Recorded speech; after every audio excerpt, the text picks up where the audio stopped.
you want to see something? Oh. God knows what that is. Look at the filth on there. There's an upstairs? Yeah. 8 months ago, John and Kim Burton Race bought a struggling seaside restaurant. Oh, isn't it? It is, yeah.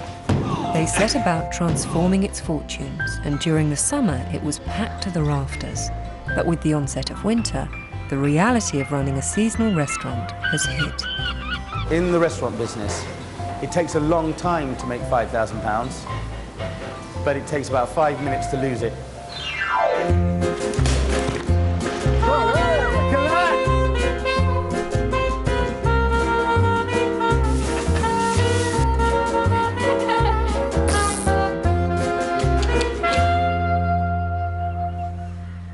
It's late November, and the summer tourists have well and truly left Dartmouth. With customers rarer than hen's teeth, takings tumbling and a huge wage bill to meet, John is beginning to worry. If you go around Dartmouth, it's a complete desert. Now, I knew when we got this place, it was going to be quiet, but I had absolutely no idea how bad it was going to be. Do you remember what I said? All we have to do is take 5 customers from every single restaurant in Dartmouth, and we're full. Well, the other restaurants haven't got 5 customers to take, so we've got to do something. John's plan is to introduce cheaper specials onto the lunchtime menu. I prefer to take less money on the food and have somebody opening a wine than to sit here with all the staff and losing money. I need about 15,000, 16,000 quid a week to break even. Currently, we're doing about 12 a week. The last thing I want to do is to cut the staff, even though that's the most expensive overhead, because when it gets better, if we're not ready, our quality dives and we lose our reputation. Even though the restaurant is losing money at the moment, John and Kim are biting the bullet and investing in the business. They're taking advantage of the quiet times to prepare for next summer. I might fall out the window, boss. That's okay. Steve can do the sauce if you die. Timber has arrived to build a new bar area, and as soon as the restaurant closes after Sunday lunch, Kim and the builders are going to start work. In the restaurant business, it takes a long time to make £5,000, but it takes about 5 minutes to lose it. You've had an accident with a chandelier, boss. You better not have.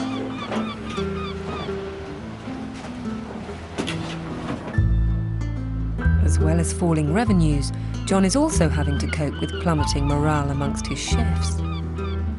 It's the hardest place I've worked at, where you've got to try and keep yourself motivated because of because of when you walk into work now, there's no one in the streets and you've only got 10 people booked or whatever. You're already on it, oh God, you know, dank and dark and deary Dartmouth, as we've nicknamed it, you know. Falling morale is deadly for a restaurant. The minute you stop pushing yourself, woo, nosedive, the whole thing goes to pot. You can have a customer coming in here 3 times a week, and you know what? On the next Thursday, if we serve them a bad meal, that's it, he's gone. So it's vital that John keeps his chefs focused and uses these quiet times constructively. When it's quiet, that's the time where we can reflect on where we are and what we're doing. Everybody knows whether a dish can be improved or not, and for me, the bread isn't good enough. So what we're trying to do now is see if we can improve it. This bread here, very hard dough, full of walnuts and walnut oil, is a bread that we're trying to play with for cheese. We're trying to get something that really tastes of walnut but is quite light to eat at the same time. This morning, the kitchen is developing 4 new bread recipes. Sourdough going in, Rob. Dry oven with a bain-marie underneath, OK? Yep. Slip them in there. Danny, have you made a scallop tureen today? We're checking the oven now. Not in a minute. Matthew, can you wipe these 3 in the prover, please? So this bread, then. Huh? Sounds hollow and crisp, good crust. Good crust. Yeah? Yep. Nice and light. Why do we put so much flour on the top, though? Well, for Nice. that home-cooked look. Imagine getting a gobble of that. It's nice on, but I'm not sure how much you need on it. Robin said it's for the home-cooked rustic look. Can we put less flour on the bread anyway? Oui! Thank you.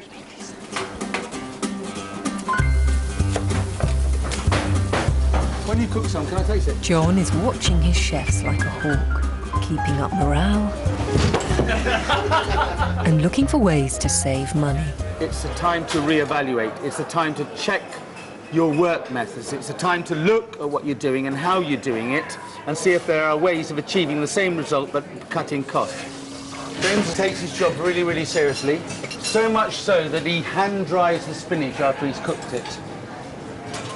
You get a clean cloth that costs 25 pence to launder. He puts 2 leaves of spinach between that, presses it, but presses it down onto 6 more clean cloths. So every portion of spinach is costing me 7 times 25 pence to dry. The one thing I'd say about this guy, he really tries and he really cares. And I'm really proud of him. But if he uses 72 cloths next week, we won't be seeing him anymore to dry his spinach. Is that right? Yes, chef. Thank you. Now he's going to call me names, so I'll just walk away so I can't hear it. Did you hear that, boss? What did he say? Can't repeat that. You've got to get guys, whatever their age is, whatever their level, that want to do more and want to do better and instill a certain pride in them. James, come on, are you ready? With 17 full-time staff to pay, the restaurant's outgoings each month are a frightening £62,000. But at least John's new lunchtime menu seems to be pulling in the punters. Samaj, 1 wild duck, 1 lasagna and cheese on toast for a child. Robin's doing a specialty dish, guys. Cheese on toast. He makes a mean Knickerbocker glory as well. Really good it is. So all that training was worth it then, was it, Robin? Oh, God, mate, yeah, it's taught me well, hasn't it, yeah? With only 1 week left in November, John is currently trailing his monthly break-even target by over £20,000. So every customer, however small, counts. So how's your cheese on toast? As long as I can reduce the losses as much as possible, that's the best you can hope for in a very bad situation. Oh, you're here. Ready for work? Yes. Whilst John worries about the present, Kim is building for the future. To make the restaurant much more efficient during the busy summer months, Kim is building a 20-seat bar area where customers can wait for their tables and have coffee after their meal. This is your home for the next 2 days. Because it was so manic in the summer that, you know, to do any of this work, it would have to be in a quieter period. So we're doing it now. What's been done? Well, I want to create a little bar area. So I was hoping that we could block this doorway up and then come through an entrance here. Yeah. And then that would leave this area for a seating area. What do you think? Can you get it done? Yeah. At the moment, because it's quiet, and you've got to take every booking, every customer that you can, so I don't think John would for 1 minute appreciate me saying, well, we need to keep the restaurant closed on Tuesday. He'd have the screaming EBGBs. The aim is to complete the work while the restaurant is closed on Sunday afternoon and Monday. So it's all hands on deck.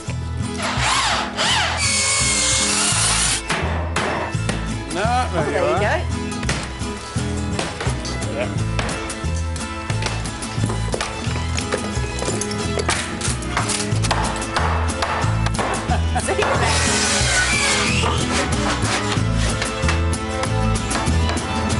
It's crucial that the restaurant is ready to open on time, so as the deadline approaches, John turns up to check on progress.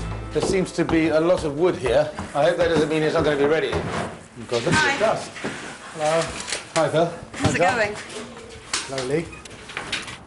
Dun, dun, dun, dun. Wow, that's fantastic. It does look good, doesn't it? Hi, guys. Hello, dear. I'm saying Well, it that. really opens the whole thing up, doesn't it?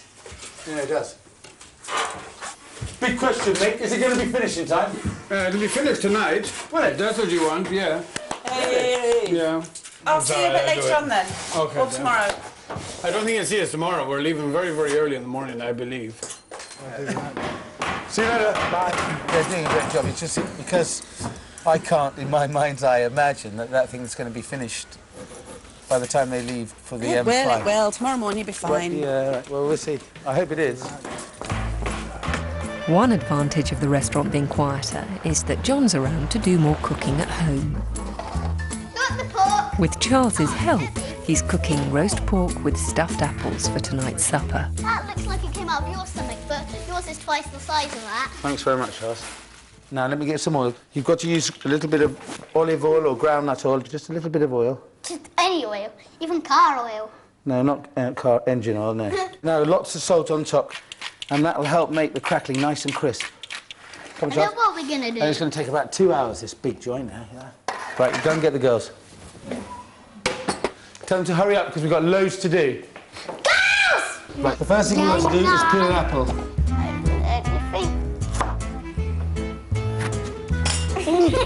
Come on, it's not very easy, is it? Huh? That's true. I think. And where do the best ones come from? That's done. Well done. That's it. Right, now, pour this in here, watch. Woo! Cinnamon, straight on top.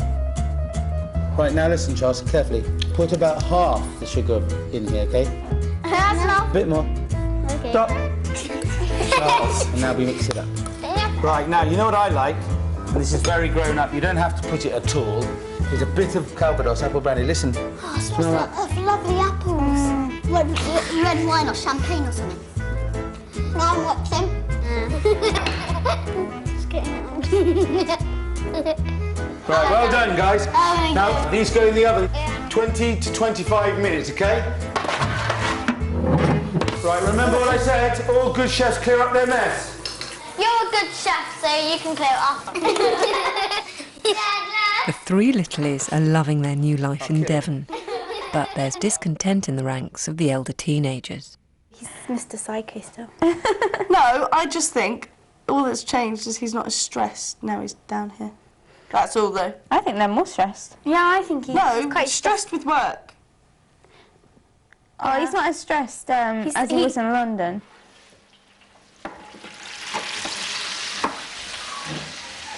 They kind of got the balance a bit wrong of family and restaurant. I wouldn't mind if they brought more food home. Oh, Martha! Martha, you're such a pig. Yeah, you get the table ready, because I'm ready, and I mean I'm ready. Mum, get the table ready. Dad said. No, Dad said for you to get the table. Right, everyone sitting down? Yeah, where's Ian? Quick. Eve? Yep. This is George, yeah? Lots. Carrots, help yourself to vegetables. Gravy? Mashed potatoes. Yeah, meat and crackers. Gravy, give us some Well done, cabbages. Olivia. I thought you liked it. I was like, well, make you stronger. Everything's I've got It's clean hands as well. Despite promising to be finished and out by the time the restaurant reopened on Tuesday morning, Philip and the builders are still very much in evidence. All right, what are you doing here? What happened then? We were here till 1:30 last night. And now 1:30? Now we're 1:30 and we're... Right, so didn't go according to plan then, Mick? No, it You're didn't. full of it, mate. For the first time since the restaurant opened 6 months ago, John is in danger of not covering his monthly costs. So he's determined that the builders don't disrupt today's lunchtime trade. So what about cleaning? Can I get my guys to start hoovering and cleaning up the place? Yes, there's no more dust now, yes, yeah. No more cutting? No more cutting now, finished. Snails are here, boss. With a week left in November, John's praying for a busy end of the month. So he's pulling out all the culinary stops to attract customers. We started doing snails about a week ago, and the first delivery came in on a Monday, and of course on Monday we're shut. And they were taken in at the local bank on the corner here, and I was in the bank the other day, and the bank manager said to me, was that really live snails that I was handling? This is a normal garden snail, and the reason he's this colour is because he's been in oatmeal or flour for about 4 days. So they come alive, like this little chap here, ready purged. Like with a lot of things, crabs, lobsters, they have to be cooked alive, which isn't very pleasant. And what I'm cooking them in is a vegetable stock. If they're big like this, they have to cook for about an hour. The best way, or the simplest way of serving snails is the classic way. Loads and loads of lovely garlic butter.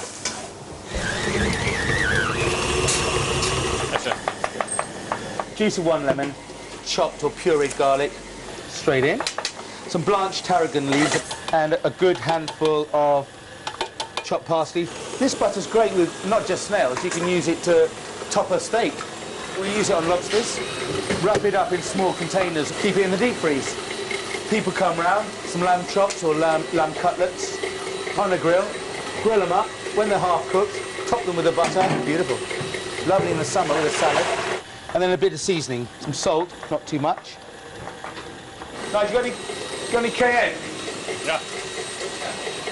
And some cayenne, just to pepper it up a bit. Okay, and that's it. The next stage is with a pin, or you can use a hair grip or a needle, is you just poke them out and pull them. And then that bit there, you don't want it. So you pull it apart. You just want the foot. So you've got the empty shell, there's nothing in it at all. Take a little bit of the butter, about ½ an inch, and push it down into the shell.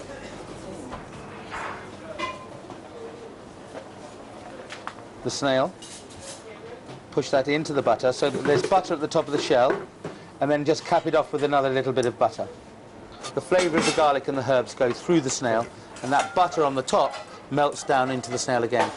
So you can get all of these made in advance, keep them in the fridge, and when your friends come round, whack them on a tray, cook them in the oven 10-15 minutes, nice dry bottle of white wine, loads of crunchy bread. Yeah.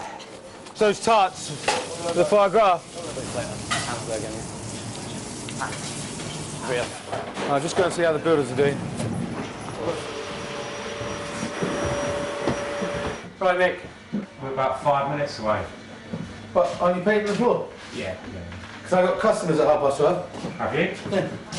John, we've got customers in half an hour, and they still haven't finished. Can you make sure that all the dust is up, and anything to do with the builders is off the tables? Okay. And have the toilets been cleaned? It's on the way. I was waiting for them to finish On the the floor. way, John, it's 12 o'clock. Eventually, the builders finish, and Kim's able to complete the new bar ready for next summer. It's vital that the restaurant finds other ways to generate income during the quieter winter months, and Kim has come up with a plan. These things do take time. She's going to combine the skills of John and his chefs with the restaurant's vacant 3rd floor and create a cookery school. First step is to get the architect up to speed. Ideally, what I'd like to do is break through this wall and just have a big open space. Right. In the quieter months, you can all sit there and twiddle your thumbs, but I mean, you have to think of the next trick. Maybe block that door up. Right. And have If the you entrance. don't react to this quiet time and find something else that'll generate income, you're going to have to strip the team out. You're going to have to cut staff. Then you're going to lose everything and have to start all over again every year. No one can do that. So, I mean, in my mind, I see that there's a great big sort of granite top with some units underneath and enough space for 8 to 10 people to sit round and then watch John demonstrate. Right. And then they'll go off to their little workstations, and then obviously you'll be on hand to help them. Cooking downstairs, you know, with the lads in the kitchen, and the way I am is one thing, but coming upstairs and being polite and calm And nice. and nice, don't do nice, will be something I have to learn. And, I mean, really, I'd like this done yesterday. Right. While Kim discusses the finer points with the architect, John gets back to basics. Nice, come and try this terrine. Rob, come on, lead it. He's keeping all the chefs on their toes, and Ganny's venison terrine is first under the microscope. I love it. The initial flavour is quite sweet, isn't it? Yes, very, yeah. And then peppercorns, bang. Peppercorns, bang, yeah. Yeah, nice. What's the orange for? Don't need it. It's too delicate. We don't need the orange, Gunny. I love that jelly there. Isn't it lovely? All that jelly and Ganny's terrine passes the taste test, but unfortunately for trainee chef Matthew, John's just spotted his chocolate cake. What happened here then? Is that one of yours? Yes. Robin, has he got a recipe? Yeah. Well, how come he keeps forgetting things? Idiocy? Just for punishment, you can eat all of it.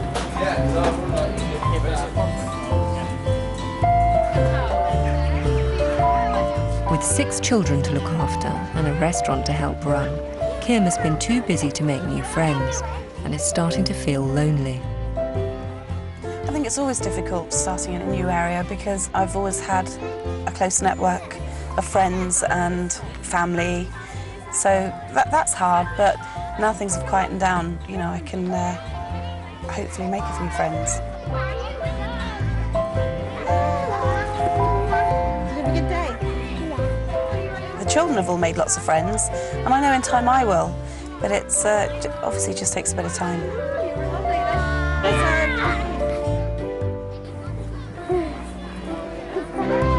Someone give me a box.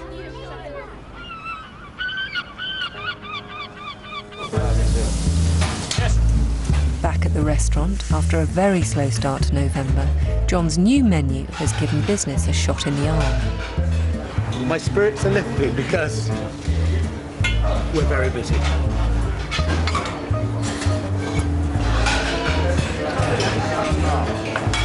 The weekend looks really good. It's almost fully booked on Saturday night and Friday night, so we're going to have a good end of the month. And that good end of the month will probably make a difference between showing a huge loss or covering our costs. The restaurant has financially survived the month. Just.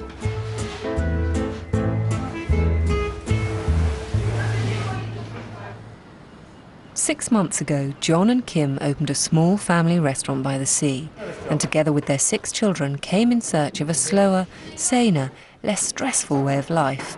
But the reality is... We haven't achieved any balance at all. We've just been sort of... Running to catch up with ourselves. Running to catch up. After a frantic last-minute hunt, they bought a beautiful family home in Kingsbridge, a half-hour drive from the restaurant. Kim now thinks this was a mistake. With the amount of hours that you're doing, the children aren't seeing you, nor am I. So I just feel if we move to Dartmouth, because I think the children really are missing John, so that to move there would mean after lunch service, John could come home and see the kids. First of all, I've got to put my... Well, I have got my name down with agents in Dartmouth. Oh, see, I didn't even know that. But what they have achieved is remarkable. We've been open 6 months, and after a very rocky start, we seem to have settled down. In just 6 months, they've turned a struggling restaurant into a thriving business, and in record time have won one of the food world's most prestigious awards, a Michelin star. Rest assured, you're part of a very successful place, and I hope it continues, and with your help, I know that we'll take over the whole of Devon. Thank you very much indeed. Thank you. And instead of being a happy family of 8, they're now a happy family of 28. We're actually only just started. So the restaurant really is so important, yes it is, but it's only the beginning of a great new adventure, really.